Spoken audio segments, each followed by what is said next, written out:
Good morning, my dear students. This week we are very lucky because we have Mr. John Verrico visiting K-State today. John is the Chief of Media Relations, Science and Technology Directorate of the U.S. Department of Homeland Security. He is also the President of the National Association of Government Communicators. Welcome to the studio, John. Thank you, Sam. It's good to be here. Thank you. What brought you to Manhattan, Kansas this week? Well, my job with Homeland Security, where we're the Science and Technology Directorate, we were breaking ground on the new National Bio and Agro Defense Facility, which is the new bio lab that we're building out here in Manhattan. So we had the groundbreaking on the 27th, and everybody and their grandmother was there. It was 250 people, and we had 2 cabinet secretaries and 2 senators and 4 congressmen and the governor and mayor and president of K-State, all there talking, and everybody stayed within their time limit, which was really incredible for politicians, I'll tell you that. Awesome.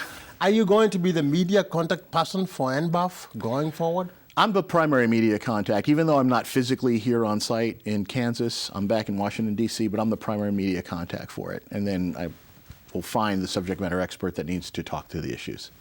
As a media relations person, what does your typical day look like? There's no such thing as a typical day in public affairs. After 34 years in this career field, I've found that the entire day can change with a single phone call. In the Science and Technology Directorate at Homeland Security, things are a little bit calmer than they were when I was working for police agencies or state government agencies or agencies that were responsible for responses or even the military. But things here are really centered on what new technology is coming to fruition, what's getting ready to roll out, those kinds of things. So it's a little bit calmer than it used to be in other career fields. But a typical day can run anywhere from working on a speech for the undersecretary to getting our website updated, writing a blog for the undersecretary, handling media queries, sending out press releases, typical public affairs stuff. And the big part of it, most of it, is working with the subject matter experts and getting them ready to be able to present well their topics in plain English. My whole career has worked with scientists, engineers, and cops, and none of them speak plain English. I see. If a student wanted to do what you do, what kind of college experience would prepare them for your job, your type of job?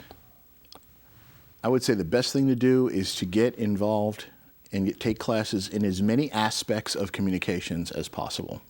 Don't just focus on broadcast. Focus also on writing and print. Focus on doing public relations, community relations, because all of those things ultimately will make you more marketable. And your ability to communicate orally and in writing are going to help you no matter what. And I've had some students come to me when they wanted to be broadcast journalists, and I said, well, what writing classes are you taking? They said, well, I don't need to write because I'm going to be in front of the camera. Yeah. And that's absolutely the wrong answer. You really need to know how to write. You need to know how to put words together. So you have to know how to tell stories across multiple platforms and have different skills for those platforms. Absolutely. And you have to understand how to analyze your audience. That's another critical piece. We are writing for so many different audiences as communicators, whether you're on the journalism side or you're on the public affairs side. We have different audiences, and all of them have different motivations as to why they're going to read what you're writing or pay attention to your story. You need to know who it is you're talking to. You have to know how to analyze them, and you're going to have to tailor your message in different ways to reach those different audiences. Mm-hmm. Do you have internship programs in the Department of Homeland Security? And what do you look for in an intern or an applicant? Well, there's all sorts of internships across the whole department. In the Science and Technology Directorate, we've got internships for people in the science communities, but we also have, in my office, we do have public affairs internships. And I look for people who are eager to learn, who are eager to take on any kind of a challenge, because, like I said, any day, different things can happen.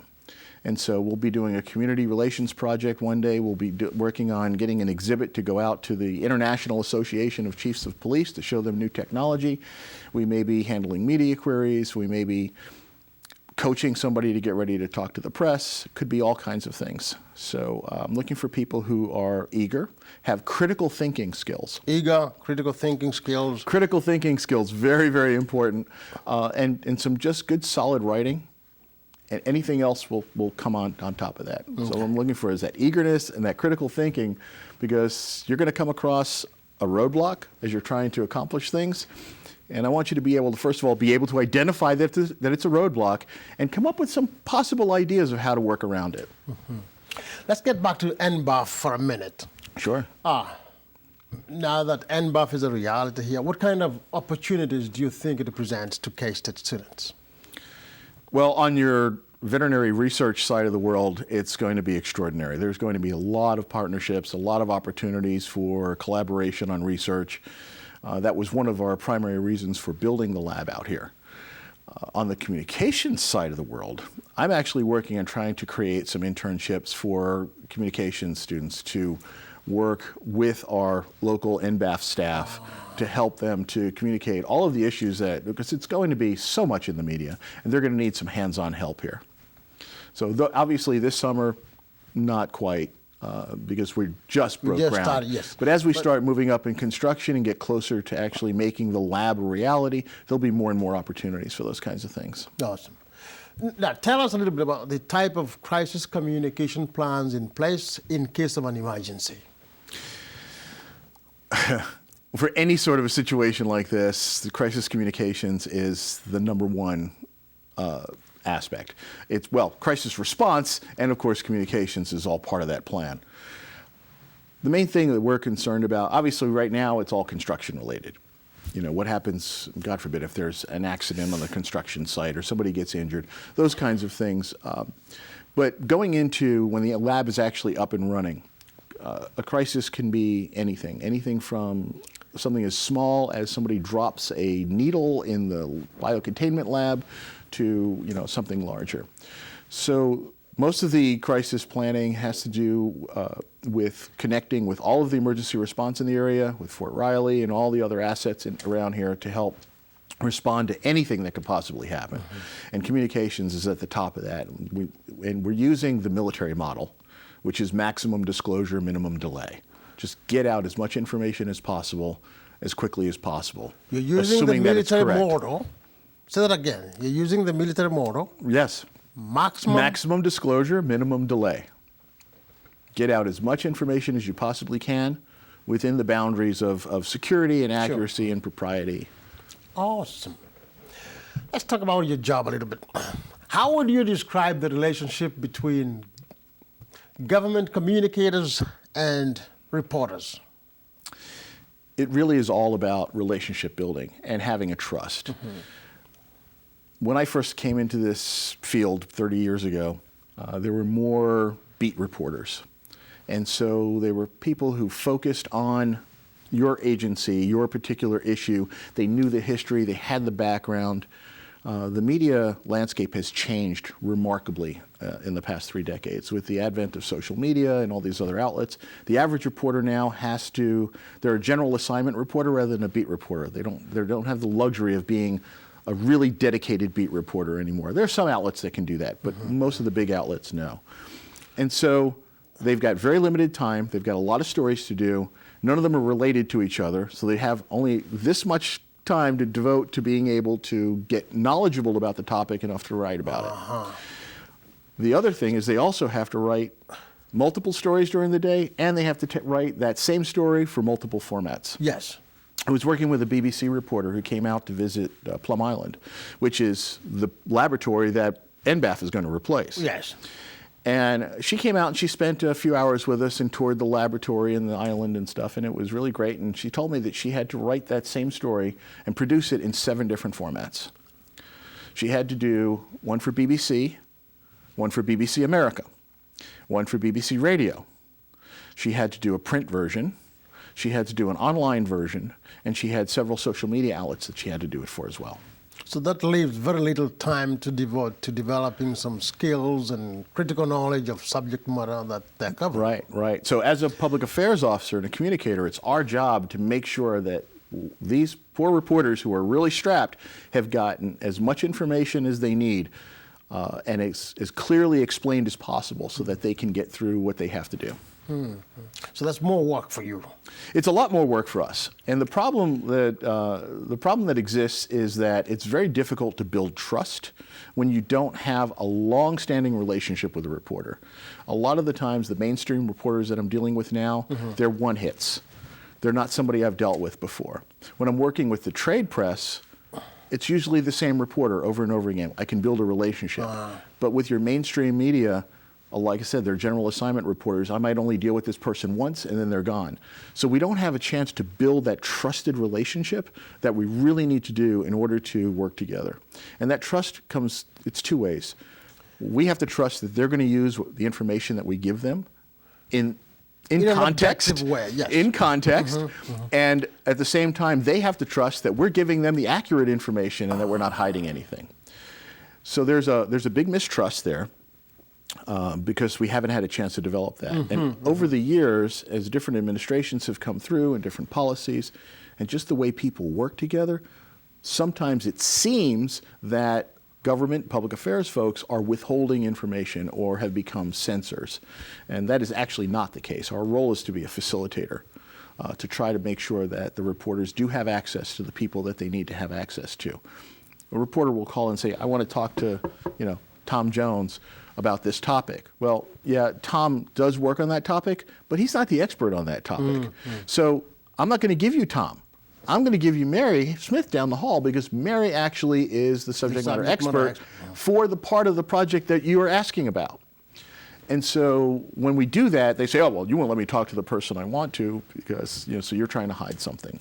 But do you have communicators who sort of shield their bosses from the media? Absolutely, absolutely. There are some bosses who don't want to speak to the media.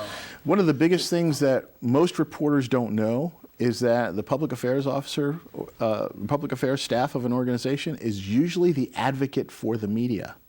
We're usually the ones trying to convince our subject matter experts that it's okay to talk to the press. That's not the view out. That is not the view that happens. Yes. Because what happens is, I'm sorry, the boss, the boss is not available, the subject matter expert is not available, whatever. And so it sounds like we're the gatekeeper and we're the stopper. Actually, we're the ones who are advocating for that kind of communication. And sometimes the boss or the subject matter expert, for some reason, doesn't want to do it or truly is not available. So the image is very different. So I've been actually working on this issue quite a lot in the public press. Tell us about some other critical issues facing government communicators today. I think the biggest one is that trust factor. The trust factor? It absolutely is. We really need to be able to build a relationship with the reporters that we're working with. A lot of times the government communicators are career folks who've been in a government position for quite a while. So because they're there, but at the same, they're there, but their bosses change. The elected officials change constantly. So the whole atmosphere of your organization changes, its policies, the way it, how open it is and how, or not, that's all going to change depending on who comes in at the top. And so for the public affairs officer, it's really hard to maintain a balance and say, okay, we did it this way before and it was successful. This new person has a different perspective. I have to make this way successful as well. You can try to change as much as possible. You have to be a trusted advisor. When I say trust, it's not just trust between the media and the public affairs. It's also trust between whoever the boss is and the communications office. You have to develop a trust. They have to be able to trust that you're giving them the right advice on how to communicate issues. There also has to be a trust between the communications office and the rest of the employees so that they're willing to give you the information you need to get out. Yes. And you have to trust each other. We have to not compete with each other to try to get the glory. We have to trust each other and work together. A lot of times we find that there are multiple agencies that are involved in issues. Many years ago, I worked for the Department of Environment in Maryland, and we had an issue with contaminated fish. And so we wanted to get the word out that eating too much fish from certain bodies of water in the state could ultimately lead to health problems. The people who are going to be most negatively impacted were the commercial fishermen, because catching fish in these bodies of water and then trying to sell them to make a living. And now you're going to warn people not to eat too much fish out of those bodies of water. You're ruining their business. So we had to bring in those commercial fishermen and meet with them and explain to them what was going on before we announced it to the media. We also brought in some special beat reporters who were trusted relationships and explained to them in detail what was going to be announced. We brought in the environmentalists who are going to point the finger for pollution. But these were, so you had your people who were going to be on your side, and you had people who were going to be opposed to your announcement. We brought them all together and worked together collaboratively to come up with a way of messaging things that was not going to be a major shocker for folks. And then we went out with our public release.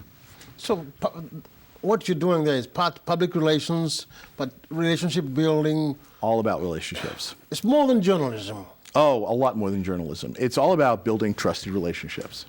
And when you have people who absolutely hate you because you're the regulatory authority on their business, it's hard to work together with them, but you need to do that. You need to bridge those gaps and be able to develop relationships and be able to trust each other. We might not like each other, but we have to trust each other that we're at least going to be truthful.